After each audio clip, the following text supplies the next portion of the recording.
Good day, friends. This is Casey again with the line Astrology. Today we're talking about the full moon lunar eclipse in the sign of Virgo. This is going to be our final total lunar eclipse before the nodes shift from the signs of Virgo and Pisces into the axis of Leo and Aquarius. So we have an opportunity here to experience some fated events. I always talk about the fate of our experience when the nodes are involved, because every time we have an eclipse, there's something that's going to come up that will show us ourselves in this particular part of our life. Now, when we think, I'm going to take these glasses off because the glare is crazy. When we think about Virgo, we can think of Virgo as the earthy, yin, mutable sign of the zodiac. Virgo is also known as the Virgin. Virgin is the female child, right, in this case. And when we think about the purity of youth that Virgo is, Virgo can hold these things close to the heart. And when we look from the standpoint of purity, as we grow and we become tainted through experience, purity dissipates and even disappears. So this can bring on the idea of the critical aspect that Virgo expresses. If you know a Virgo, if you are a Virgo, you can understand that the energy of Virgo is very analytical, very critical, very straight to the point, wants to cross all the T's and dot all the I's, make sure all the boxes are checked. And when it's not this way, there's something wrong, there's something out of order. Virgo likes to order, structure, and edit and make sure things are clear and concise. So when a full moon lunar eclipse comes in the sign of Virgo, there's something that is going to be cut off or something that's going to be corrected, edited in this particular part of our experience. Let's talk about the harvest point of Virgo. We know that Virgo is the mutable earthy sign at the end of summer. And as Virgo harvests those fruits that have been bore through the experience, as plants are planted and bloom in spring and grow and are harvested through summer, moving into autumn when the earth is beginning to die and go into hibernation. We see the Virgin Virgo as the harvester. So when you may see an image of the Virgo woman holding the bundle of wheat, this is the time of harvest. So maybe we're collecting our experiences, collecting the things we've learned from our recent challenges, and we're moving on from these things. Of course, it's different for all of us depending on our rising signs, depending on our planetary placements. We're currently going through a Mars Uranus square, which can bring up some challenging experiences that begin to turn the tides and lead us into a different direction right before we enter into this lunar eclipse in the sign of Virgo. I want to take some time to speak about the different planetary placements at this point of March 3rd, when this lunar eclipse comes into the exact culmination. It'll be about 12 degrees of Virgo, where the moon will come in opposition with the sun at 12 degrees of Pisces. And in the sign of Pisces, we'll have a nice stellium. We'll have the planet Mercury, which will have already stationed to go retrograde. It stations retrograde on February 26th and begins to turn back. It stations at 22 degrees and begins to revert back towards its shadow. And it will be about 20 degrees coming into close proximity to this full moon. Not close enough for a 3-degree orb conjunction, but it's close enough to show itself, especially as the dispositor of Virgo.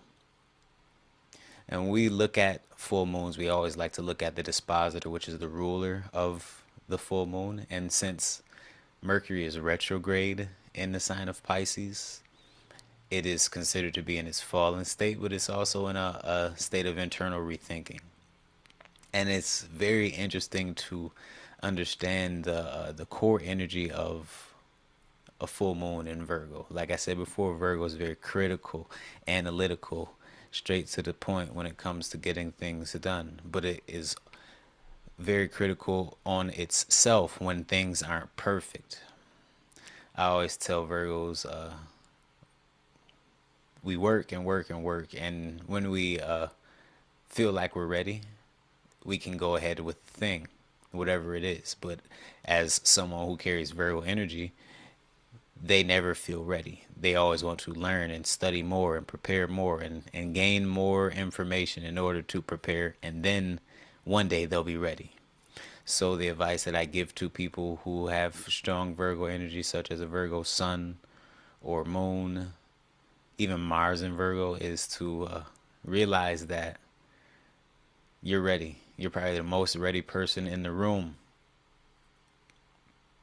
So when you can feel that within yourself, you can move forward and you can change lives. As Virgo is the great teacher. And being the great teacher, you have something to share and people are waiting for it. So back to the idea of the dispositor, Mercury in the sign of Pisces. Mercury doesn't do too well in the sign of Pisces because Pisces is very fantasy driven. It is interested in the dream state of life. It wants to manifest and flow and just feel through the emotional aspect of things. Whereas if Mercury is in the sign of Virgo, it is in its home and its exaltation place. It flows freely. It moves very correctly in the sign of Virgo, where it can get all the things done and work from a very intellectual place. But since Mercury is retrograde, it's a time of rethinking, going inward. And since it's in the sign of Pisces, it's time for us to come into that place of flow. And this can inherently connect to the idea of Saturn, Neptune, in the sign of Aries. Go watch that video if you haven't watched it yet. It's some good information. The link's going to be here. But when we try to inherently connect these two ideas together, Saturn and Neptune in the sign of Aries, connecting to Mercury retrograde in the sign of Pisces, we can understand the idea of the mind, right? Since Mercury is correlated with our mind and communication when it's in the sign of Pisces, it takes on a more emotional standpoint, a more fantasy-driven standpoint, and even a more artistic frame of view. So since it's retrograde, it goes internal. It takes a pause. It takes a time to understand something in this place of our life and then possibly shift gears. I always give the analogy of an archer pulling the bow and arrow back. This is the retrograde. The bow is pulled back with the arrow. And then as retrograde stations, you aim, and then we station direct and we go forward. So it's like an opportunity to aim our insight and move in the proper direction. But since we are in the sign of Pisces with Mercury, it gives us an opportunity to feel it out, to trust our intuition. And this goes very hand in hand with Saturn and Neptune and Aries, because the mind's not there. Aries doesn't want to think. It wants to move on instinct. But Saturn's allowing time to slow down in that space, creating the magnetic pause. So with Mercury retrograde here in the sign of Pisces is giving us that same opportunity to come into our place of stillness, into our place of silence, so we can take proper action. So I ask, what in life is showing up for you and what needs to be let go of with this lunar eclipse in the sign of Virgo? We also have Mars that just moved into Pisces too. So our actions are oriented from a place of emotion, and not in a bad way. We just have to understand what our heart desires in this case.